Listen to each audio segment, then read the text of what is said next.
I'm with.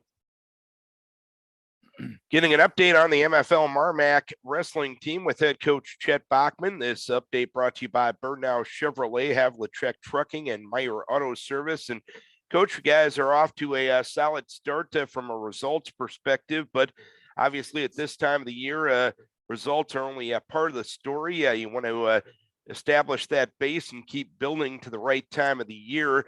When it comes to overall progress of your wrestling team, are you happy with where you're at right now? I think dual meet wise, we've been wrestling pretty well, and maybe that's just a carryover from what we did last year. So I've been very pleased with our efforts there. And tournament wise, I think that we got some things to work out there, but we're very shorthanded the month of December. And then the duel we lost against Bachman, we had 5 starters out. Not making any excuses, but when you are already shorthanded, that makes for a pretty tough outcome. And but nonetheless, we were right there. And like I said, we've continued to wrestle well with our dual meet schedule. Darren, we just got to probably put the pieces together in the tournament series. So.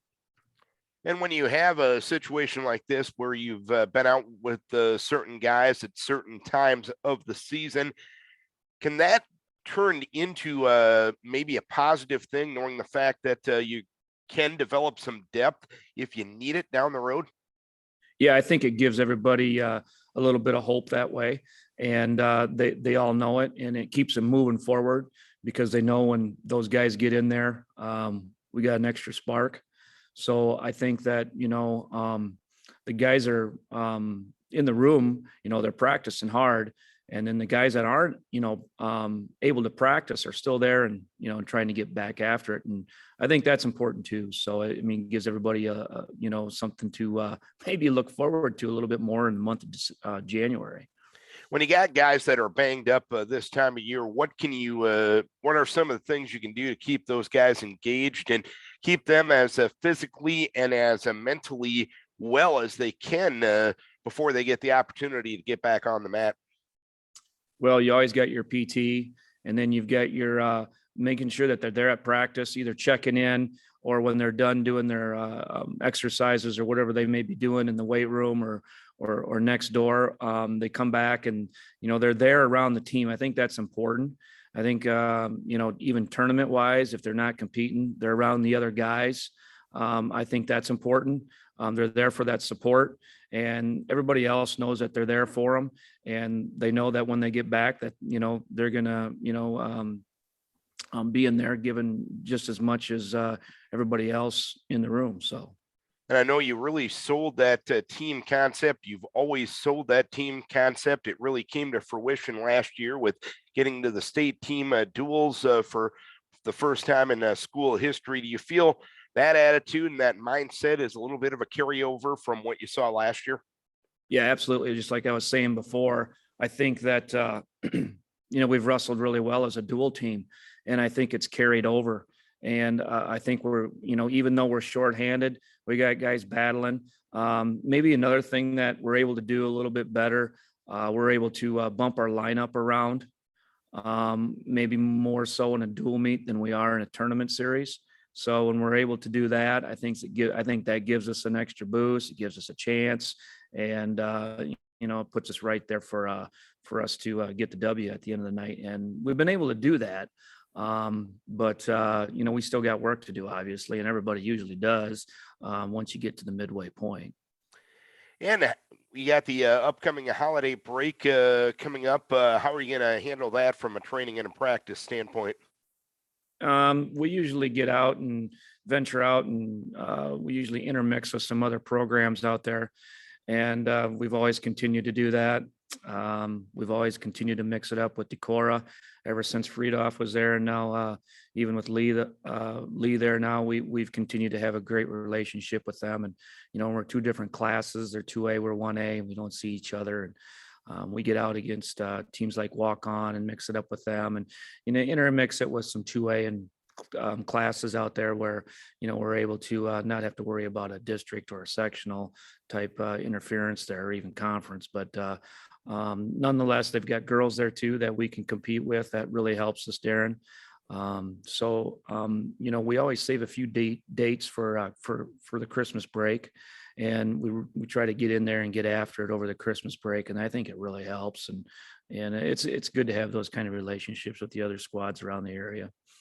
And does it help kind of break up the monotony when you go 2.5 weeks without seeing other opponents on the wrestling mat to face somebody besides your normal workout partners? Oh, yeah. That's probably the main reason, Darren. One of the main reasons, because I'm not so sure of some of the others winter sports, but I know in wrestling, I mean, we can kind of wear on each other mentally and more probably so physically, because you're kind of getting after each other. You're combative with your other partner in the room. And, that can get, obviously it gets a little old, and you got to be creative a little bit. Nothing still beats hard work, right? But you still got to come up with some ways to try to sharpen each other's sword, I guess, so to speak. Iron sharpens iron is what they always tend to say. And sometimes if you can intermix that with another squad out there, I think it really helps. And we've got 3 scrimmages that we can use, Darren. I mean, I'd be a fool not to use them, I think. And I think with the kids that we have, I think we need to continue to do that. And what's it going to take to have as successful of a January and February as possible for your squad? I think, we got to do a better job of not creating better attacks on our feet, and have better leg attacks, have maybe feel a little bit more confident in our setups. In order to do that, you got to have good movement on your feet. You got to have good movement with your hands and your head. And you really got to continue to do that. The other thing we got to do is we got to really do a better job of probably riding a little bit, some pressure on top, staying off your knees, toe driving. Those things can be difficult to do and can take time. So you just got to stay with the process and just keep getting after it every day. And then the other thing is probably situational stuff. Offensively and defensively, you're up by 5. You got to have hand control underneath. Can't give up a fall. Can't put yourself in a bad position. You got to know mentally. You got to know the match score, and I think that's really important situationally in wrestling. Is I told our assistants this. I'd like to create a test, bring them in the classroom, and have them do a test of about 30 questions. I've never done that before, but I think that would be great asset to learning too. And here's something else, Darren, that I want to do a better job of. And it's hard to find this into your practice, and that is just watching video, because I think you can learn a lot from watching video. The thing is we have huddle, and if you just say, hey, watch this tape, watch this match, I mean, you got to sit down with them, and you got to help them, and you got to talk to them. And I think that's kind of important too. So if you can find the time in your practice time or outside your practice to watch some video, I think you can gain a lot that way too. So those are some things that we got to continue to move forward with. All right, Chet, we appreciate the update on the Bulldog wrestling squad. Off to an okay start, and I know you're looking to build from here and make it a good January and February. And Merry Christmas to you, your family, and everyone connected to Bulldog Wrestling. I can see you're in the festive holiday spirit with your hat already. Well, I am an elementary PE teacher, so they get a kick out of it. Plus, I wear my Viking stuff, and you can about imagine what I get out of that. So, but and nonetheless, a lot of disappointment, I'm guessing. A lot of disappointment. You're right, Darren. A lot of disappointment. Anyway, I get a kick. The kids get a kick out of it, and we try to have a little bit of fun here before the Christmas break. And appreciate you guys checking in with our squad, and look forward to talking to you in January. All right, Chet Bachman, head coach of the MFL Marmac Bulldog Wrestling Squad.